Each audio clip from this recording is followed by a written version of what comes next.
Hey guys, so it's Monday, January 24th. It's around 5 p.m. right now, and it's about 7 degrees outside and snowing.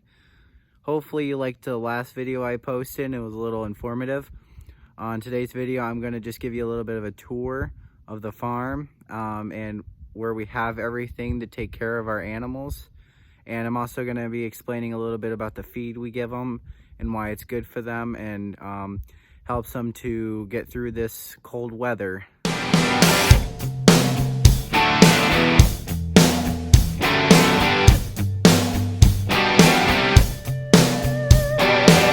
You were raised on an asphalt farm. Ain't never heard a rooster crow. Never walked barefoot by a river. First of all, we have our little shed outside of our house that we keep all of our feed for up here in. And you got the feed right here. Different kinds, and then the two metal bins we have over here is the chicken feed and then the cat food bin. There's some of the cats. So currently up here we have 4 different types of feed. The one tag that you're not going to see is the cornmeal tag, and I will show you that down the barn. I have that down there. But we have 3 types of feed: Troy Heifer, Judson's Layer Mix, and then a Demore Senior horse feed that we feed all of our animals that are located up here. And just a closer look and at some of the ingredients and what each feed contains.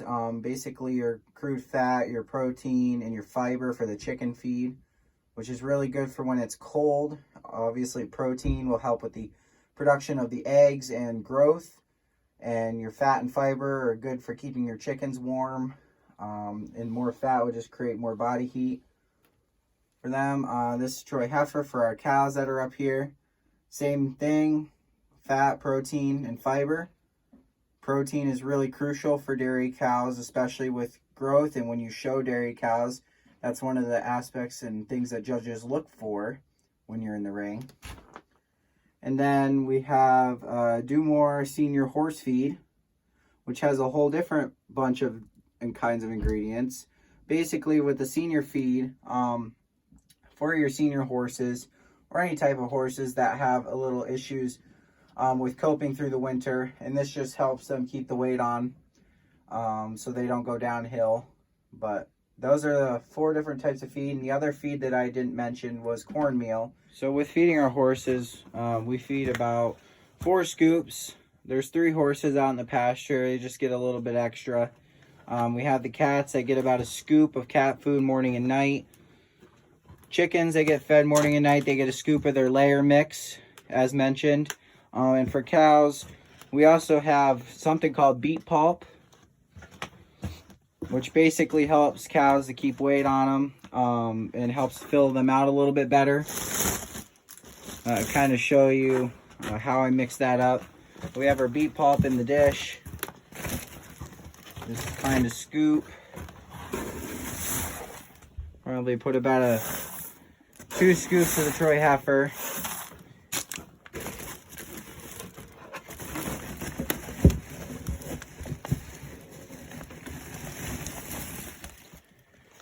And then there's the cornmeal that I mentioned, basically made up of that, which also helps keep weight on during the winter. And about 1.5 scoops of that, and then it's all ready to be taken out to the cows. We also have our handmade chicken coop here that we made many years ago. Got a little bit of a back door. We got a light in the back of it. You got the part where you collect your eggs, and it's got another little side door. And then you got your main door. There's some of our chickens. We got some guineas, Americanas. We got some bird rock. Yeah, that's about the chickens we have in here. We got the little nesting area for them as well. We also have a little pad here. We got a sawmill for the wood, lawnmower, the horse trailer for the cows. The pad is here for when my dad gets ready to build a garage. And then over alongside next to the pop-up over here, we have the barrel evaporator for the sap to make maple syrup. And there's the tractor, my dad's vehicle, and the trim chute. My dad owns a hoof trimming business and goes and trims cows' hooves, which corrects their standing. I'll talk about that in another video later on. And then there are two other vehicles, our house. We also have over here,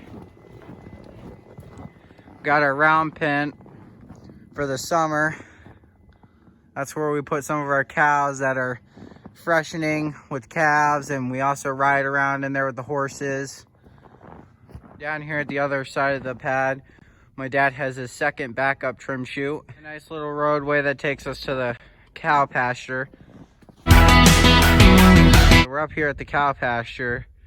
This is just the top end of it. You see out there where the bale is and the bale feeder. We got our little fencing system here for the fencer. And here in the water trough, we have a water heater. These things are very handy for keeping the ice down inside. My dad just recently found that in some of our department sheds. All right, so I'm down here at the barn. I'm on the barn floor, top floor in our barn. Nice little hollow area in here. Tends to echo. Got one little sliding door right here. We have the hay chute where we push our hay down. Have all of our hay right here. We use the round bales for the winter and for the cows that are here. We also have square bales that we made last summer. That's for show season that'll come up this year, and we're gonna be making more. But yeah, nice little hollow area inside. Got a couple more hay chutes here. And got the rest of the bales lined up and ready to go for the next feeding. But yeah, this is just our barn floor. This is where we keep all of our hay for all of our cows and horses and beef cows. Entering the barn, this used to be the milk house when my family owned a commercial dairy, and is now kind of just a little bit of a tool area. My grandfather also keeps his feed in here for his horses. So we get into the barn area. We have the water shed like I mentioned. We have a nice little swing open door right here. Down here in the barn, we have two different types of feed that we feed the animals down here. We have cornmeal, and then I also feed Amanda's custom mix. Basically, it's just a custom mix of protein. It contains 40% protein, which is a lot of protein for dairy cows, but with younger dairy cows and heifers, and in other cases calves, you want to have good protein diet for them so that way they can grow and develop for showtime, which again is another big aspect that the judges look for while in the ring. And then you have cornmeal here, which has your fat, protein, and fiber in it, but has more of fat than anything, which is really good for these girls and guys in the winter. So basically the feed plan that consists of down here at the barn. So for the younger ones is, of course, the Amanda's mix with the 40% protein. They get about a scoop and a half, depending on age. Older heifers get that amount. Younger heifers, like these ones in back of me, they get about a half scoop right now until they grow a little older.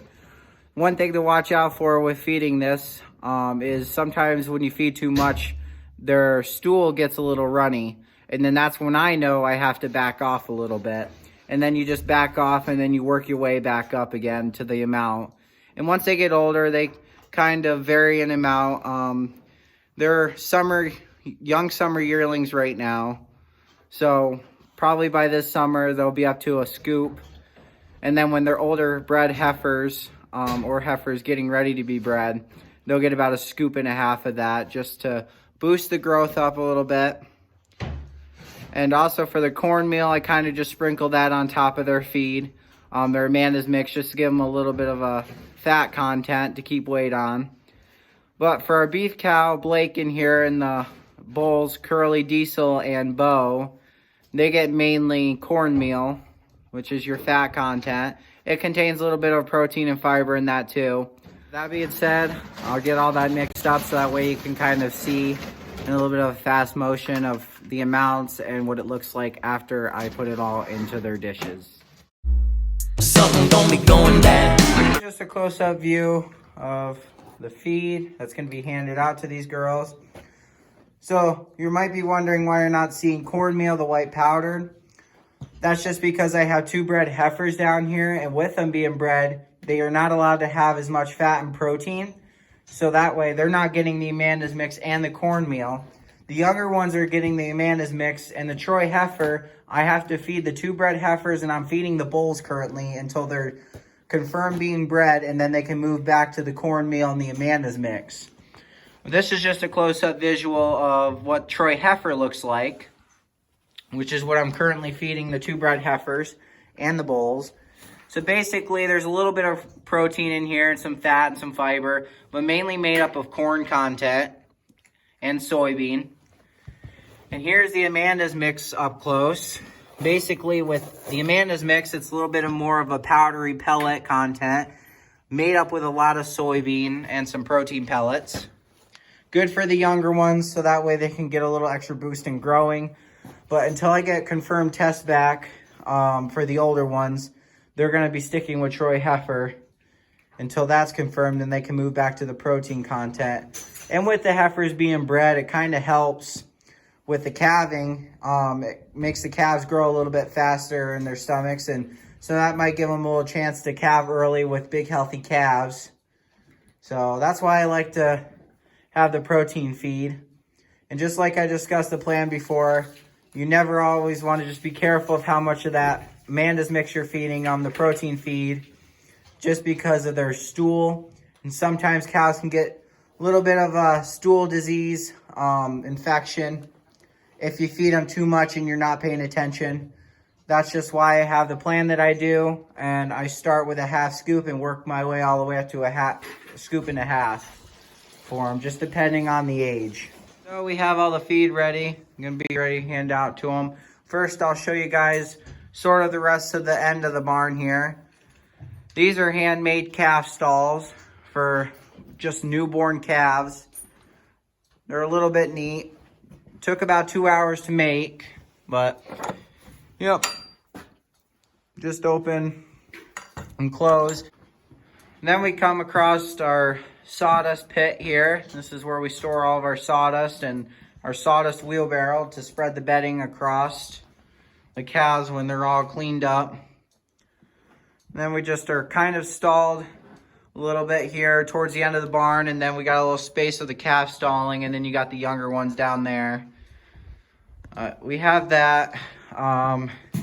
We have another stall over here that's not currently being used for cows that maybe need some medical treatments, just like to keep them in a little free area where they're able to maneuver a little bit better than just being tied in a stall. So, and then we, of course, the hay chute goes up to the barn floor. There's a ladder there. We throw all of our hay down. And then we have the manure pit out here. You just slide this door a little bit. This is just where we take all of our manure, and then during the summer, we'll take all of the stuff that we collected and spread it out into our fields to help with the hay and making that grow a little bit faster and get a little bit more amount to that. This is just our front feed manger. This is where they get their water and their hay. And like I said before, the unique system that we have with water is we don't have drinking cup systems like most big farms do. But again, we're a small show farm, so I just pail water into their little rubber plastic dishes up there. But yeah, that's pretty much the whole farm. From up at our house and down here at the barn. So we get some chores rolling. Right till the sun come back around. Yeah, right now there's nowhere else I'd rather be than with God. So basically the age difference varies with dairy cows. You got your fall calves, your winter calves, your spring calves, your summer calves, and then you got all the way up to your fall yearlings, winter yearlings, spring and summer yearlings. And then you got your 2-year-olds, 3-year-olds, and so on and so on.